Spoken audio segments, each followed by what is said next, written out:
Oh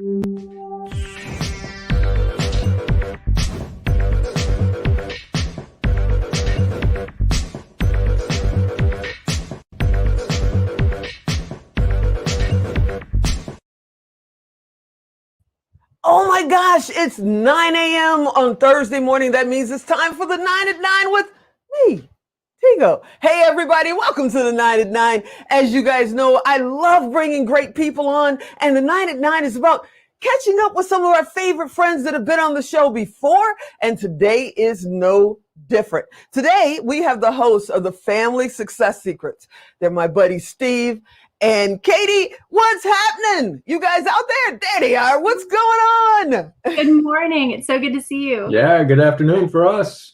Good afternoon for you. Oh yeah, huh? You guys are out east. It's early morning over here with us. I'm still trying to wake up and pretend like I'm wide awake. Yeah, the coffee hasn't kicked in yet. So as you guys know, we've got like literally 7.5, 8 minutes or something like that before the rude producer that we have, Alan, cuts us off. So let's dig right in and talk about, your show. Let's tell everybody, what's your show all about? Yeah. Yeah, so basically our show is us, and every other week we'll have a special guest to come on and give some sort of secret of how you can bring success into your family, no matter what it is, whether it's trying to help improve your health, your family finances, improve your relationships, or anything like that. And that's basically what we do. And every show ends with a quick win, something that if it resonates, you can try to implement at home today. Oh, that's awesome. Okay, so that explains the title, Family Success Secrets. Got it. Boom. Okay, so we need to talk about a couple of things. Because I've been in grocery stores, and I also have a neighbor who has 3 kids under the age of 5. And every once in a while you hear, ah! For what seems like absolutely no reason. And the mom, especially in the grocery store, is going, Billy, stop that. How do you help little Billy get past the yelling? Yes. Well, we focus on both the children yelling and also the parents yelling.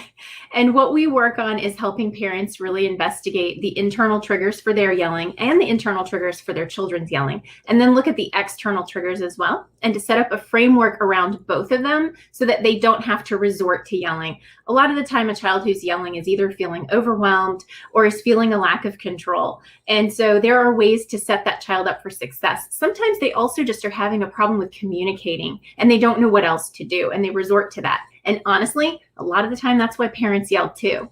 So we help dig into that with the families that we work with and really solve it. So you guys are not just hosts. I mean, you don't just talk about families. You have kids. You're parents. You've gone through this. You've trial and errored, right? Yes. Yeah, quite a lot. 5 kids, 2 with special needs. And right now they age 17 all the way down to 6. So we definitely have had our round of experiences. And round of a couple of yelling seasons, I'm sure. So as a parents of 5, and everybody, you guys should know they're husband and wife. They're husband and wife. They're my buddies, but they're husband and wife. So they're talking about their own kids. What about parents that are feeling like no matter what they do, no matter how hard they try, they feel like they're failing, like they just can't seem to get it just right? What would you tell them? Yeah. Well, what we like to do is help them to see way down into the future, what would perfect be like, or what would great feel like for you 10, 20, 30 years down the road. What do you want it to be like in your home? And now let's set some goals and let's work backwards so that we can get you there. Mm-hmm. And we have a system that allows them to do that. Lets mom and dad work together, figure out where they want to be, helps them bring in the kids, helps them to plan out, and it's very deliberate. And so that's how we do it. A lot of the time, the lack of feeling that you are parenting how you want to, and the feeling of being a failure can be attributed to not seeing what you are doing right and not really having a plan that helps you see the progress that you are making. And sometimes that feeling of having things out of control at home can create the idea that you're failing as a parent, when actually you just need some things around you to set you up for success, and the same as for your child. Awesome. Now, before we get cut off, because 9 minutes after 9 comes lightning fast, we got like 4.5 minutes left or something now. Let's tell everybody how they can, check out your show, check out your programs. Where do they go? Okay. So you can find us everywhere that you might want to type in Family Success Secrets, both at Instagram, we're Family Success Secrets. On Facebook, we have a page and a group that is also by the name Family Success Secrets.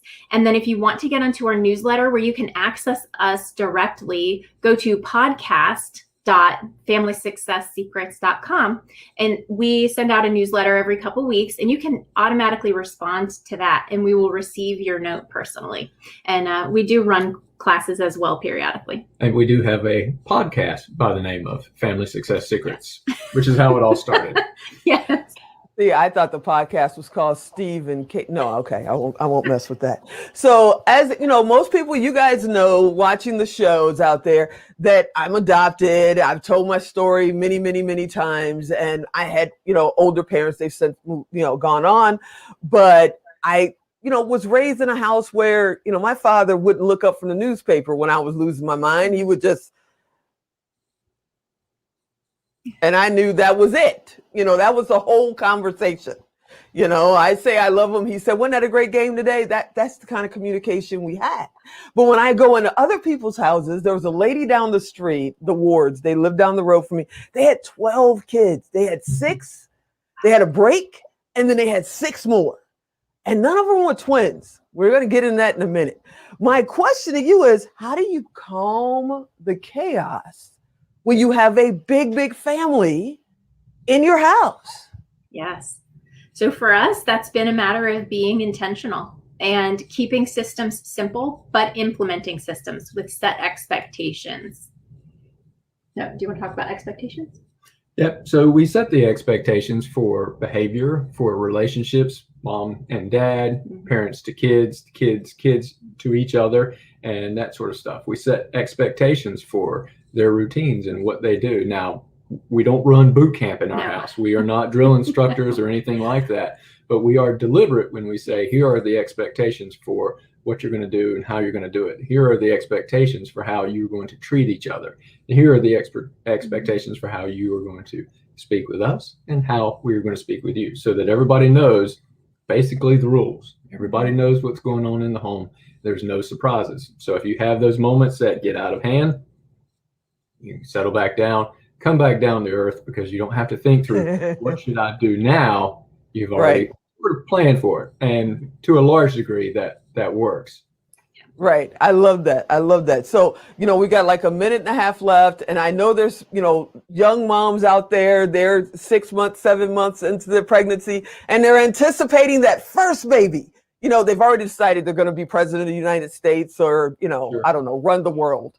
What would you tell them the first 2 or 3 months that they should be to kind of lay that platform for the new baby coming in? Oh, wow. Well, that's such a great question. All right. We have less than a minute. So I think I would begin by just really focusing on that bond with that baby. Just bond with that baby. Love that baby. Enjoy every second and don't stress out, because it's going to be okay. So just enjoy that time, that early time. It's going to be okay. And while you're there holding your baby, have some time with your spouse and think through what you want the future to be like. Like Steve mentioned, think about your vision. What do you want Thanksgiving to be like in 20 or 30 years? And what does your spouse want it to be like? And if you have different ideas, how can you make that blend together? And then start thinking about the goals that you might want to set to try to get to that vision. I love it. Yeah. I love it. I love it. We're going to get cut off in a minute. He's probably...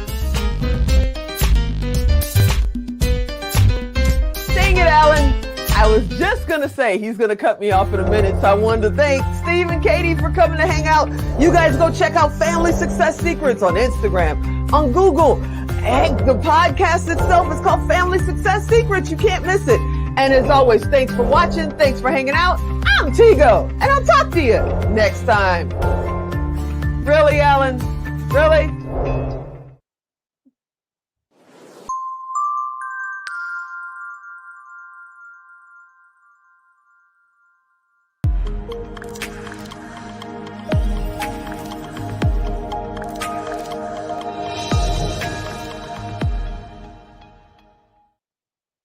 Bye-bye.